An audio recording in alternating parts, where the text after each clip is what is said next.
Olá, sou José Luiz, professor da Faculdade São Francisco de Assis. A nossa aula de hoje é sobre a resolução de um exercício completo de elaboração do balanço patrimonial. Como base, eu vou utilizar o exercício número 11, que já possui todas as contas, a exemplo do que acontecerá então na primeira prova. Muito bem. Em todos os nossos exercícios, o que ocorre? Nós recebemos um balancete de verificação, isto é, várias contas de ativo, passivo e patrimônio líquido com seus respectivos valores, todas elas misturadas. O trabalho a ser feito, então, é classificá-las dentro da estrutura do balanço patrimonial, de acordo, então, com as normas do pronunciamento técnico CPC 26. Isto é, com base então nessa estrutura patrimonial aqui.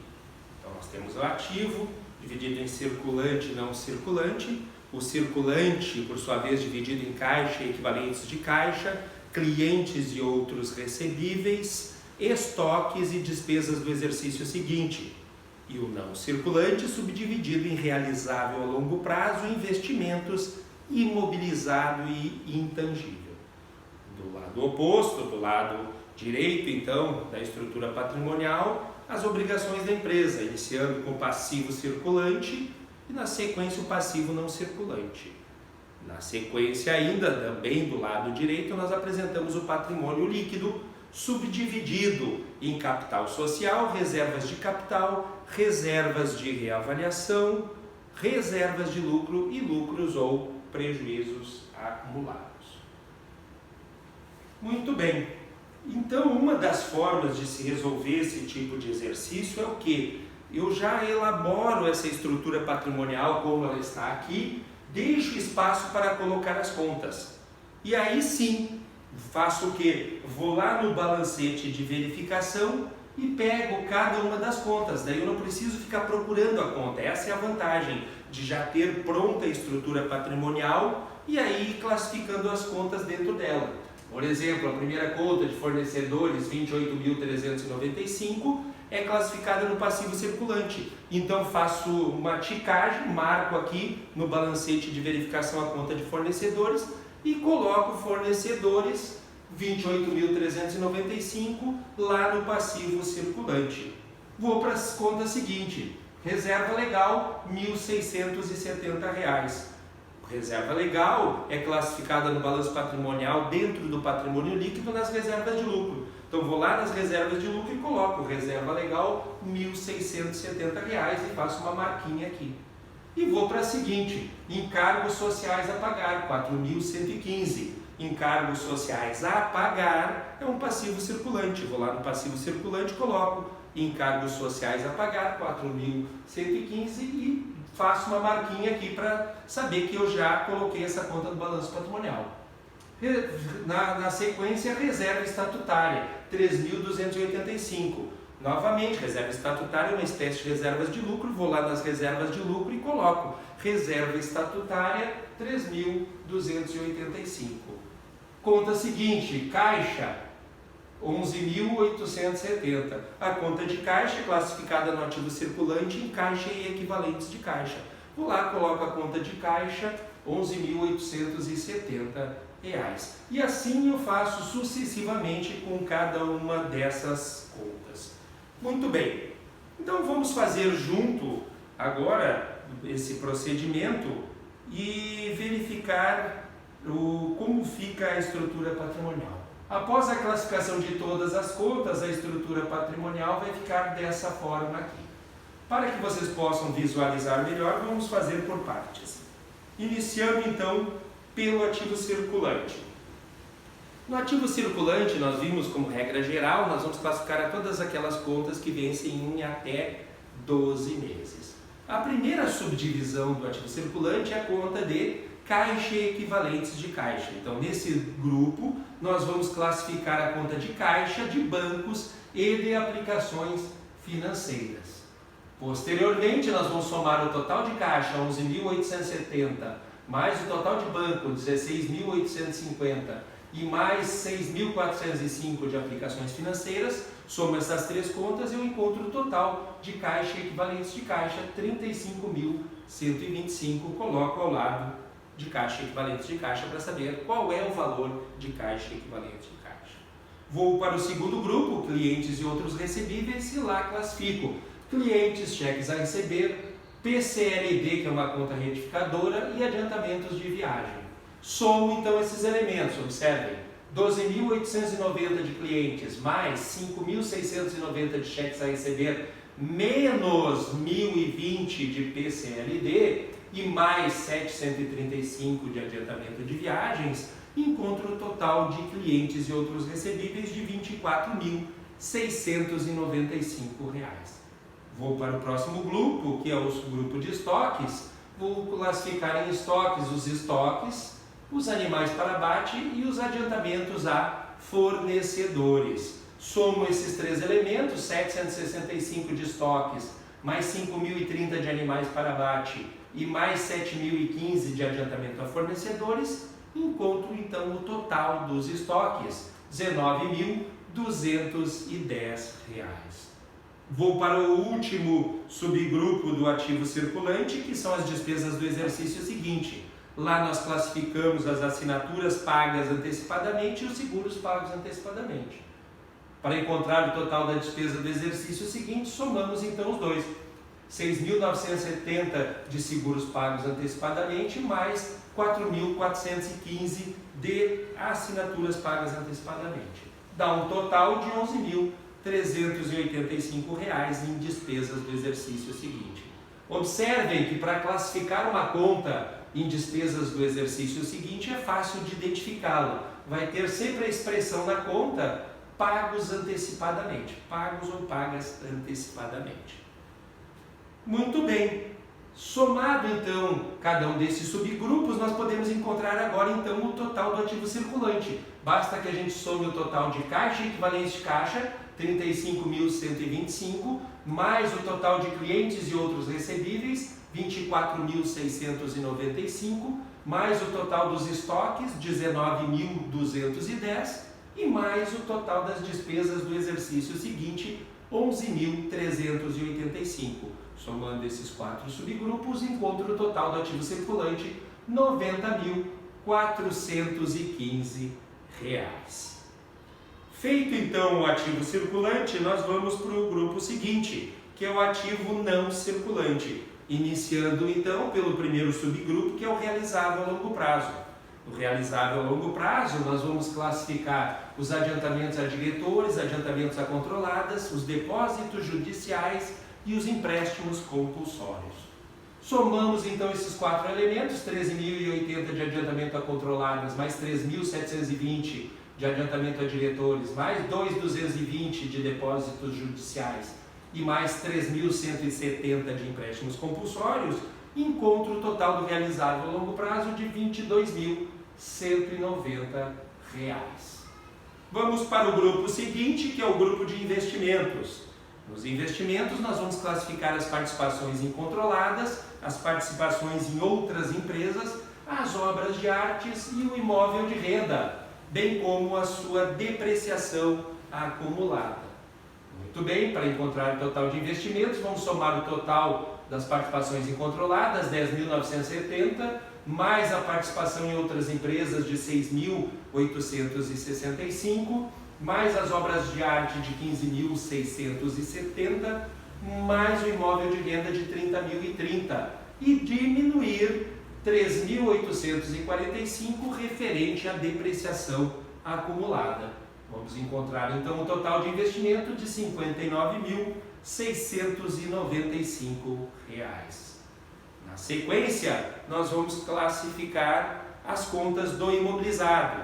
No imobilizado, nós classificamos todas aquelas contas, aqueles bens destinados à manutenção da atividade da empresa ou exercidos com essa finalidade. No nosso caso, nós temos o imóvel de uso, menos a sua depreciação acumulada, os móveis e utensílios, menos a sua depreciação acumulada. Observem, o ideal é apresentar a depreciação acumulada logo abaixo da conta que perdeu valor.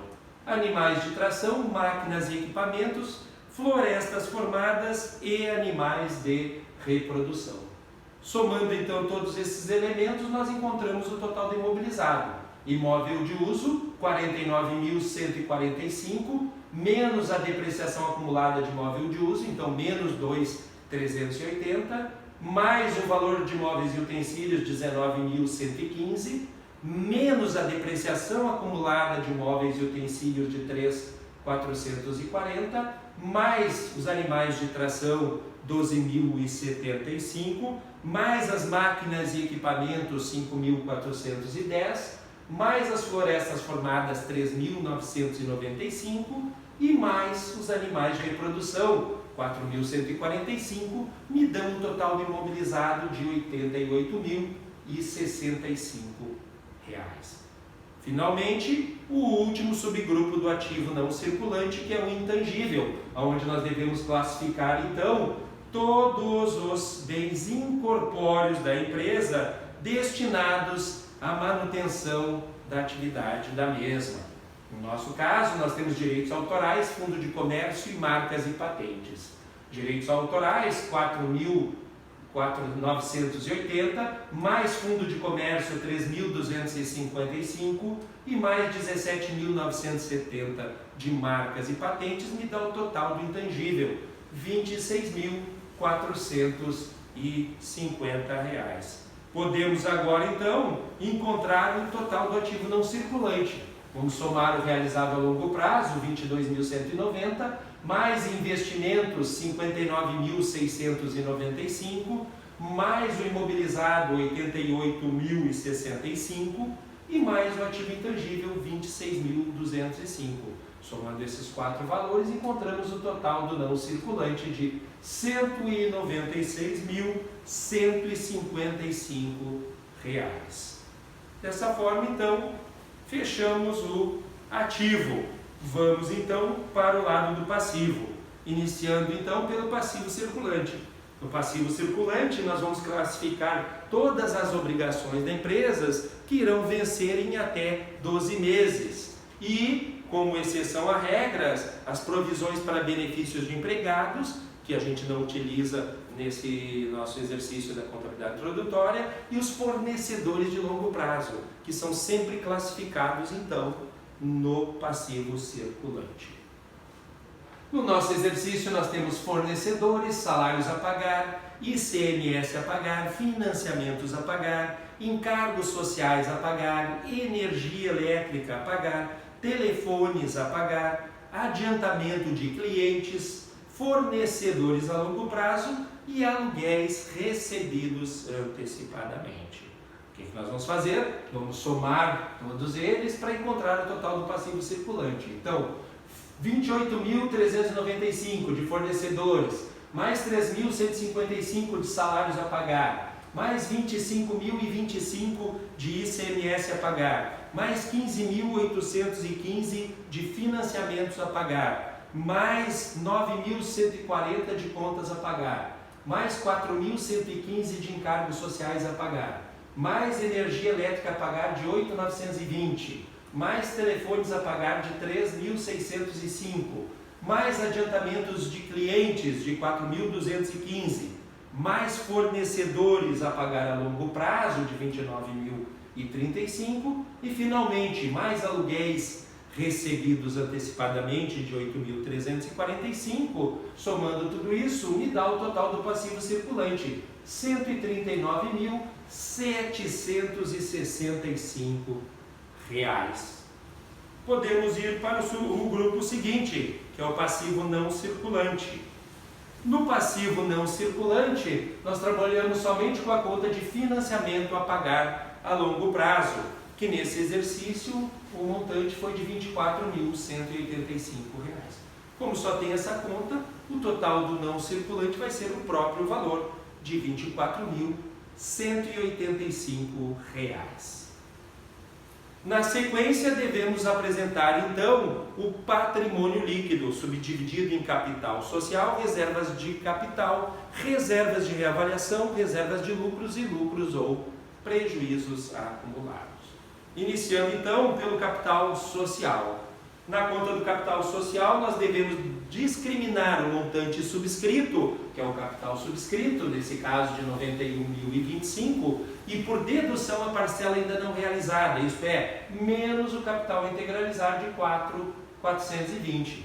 Então, 91.025 de capital subscrito menos 4.420 de capital integralizar me dá R$ 86.605 de capital social. Nas reservas de capital, nós utilizamos somente a conta com a mesma denominação, reserva de capital. Então, basta colocar reserva de capital com o seu valor. Esse exercício é R$ 7.495. Nós não trabalhamos com ajuste de avaliação patrimonial nessa cadeira de introdutória, no entanto, trabalhamos com a reserva de reavaliação, pressupondo que a nossa empresa, então, manteve os saldos lá em 2008, quando do advento da Lei 11.638 de 2007, e está realizando os saldos existentes de acordo com as normas até então vigentes, que é a deliberação CVM 183/95. Portanto, ela ainda possui saldos de reserva de reavaliação que estão sendo realizados. Nos nossos exercícios, nós temos a reserva de reavaliação de ativos próprios e a reserva de reavaliação de ativos de controladas. Somando as duas, 5.070 de reserva de reavaliação de controladas, mais 11.555 de reserva de reavaliação de ativos próprios, encontro o total das reservas de reavaliação, R$ 16.625. Na sequência, nós devemos apresentar as reservas de lucro. Nos nossos exercícios, nós temos a reserva legal, a reserva estatutária, a reserva para contingências e a reserva de lucros a realizar. Somando, então, R$ 1.670 de reserva legal, mais 3.285 de reserva estatutária, mais 1.710 de reserva para contingências e mais 2.780 de reserva de lucros a realizar, e encontro o total das reservas de lucro da empresa de R$ 9.445. Então, a empresa reteve lucros nessas reservas no montante de R$ 9.445. Isso porque reserva de lucro, a gente viu, são retenções de lucros, né, feitas, realizadas pela entidade, com base nos seus estatutos e na lei das sociedades por ações. Finalmente, o último grupo, o grupo de lucros acumulados. Esse grupo pode ser lucros acumulados, que é o caso do exercício 11, 2.450, então vai somar, lucros acumulados aumentam o patrimônio líquido, e em outros exercícios nós temos prejuízos acumulados, quando então irão diminuir no total do patrimônio líquido, já que prejuízos reduzem o patrimônio líquido. Podemos então encontrar o total do patrimônio líquido. Vamos somar o capital social, 86.605, mais as reservas de capital, 7.495, mais as reservas de reavaliação, 16.625, mais as reservas de lucro, 9.445, e mais os lucros acumulados de 2.450. Encontro o total do patrimônio líquido de 122.620. Para encontrar o total do passivo e do patrimônio líquido, esse número final, nós vamos somar o passivo circulante, no caso 139.765, mais o passivo não circulante de 24.185 e mais o patrimônio líquido 122.620 reais. É dessa forma então que nós devemos resolver um exercício completo de balanço patrimonial. Obrigado a todos e até a nossa próxima aula.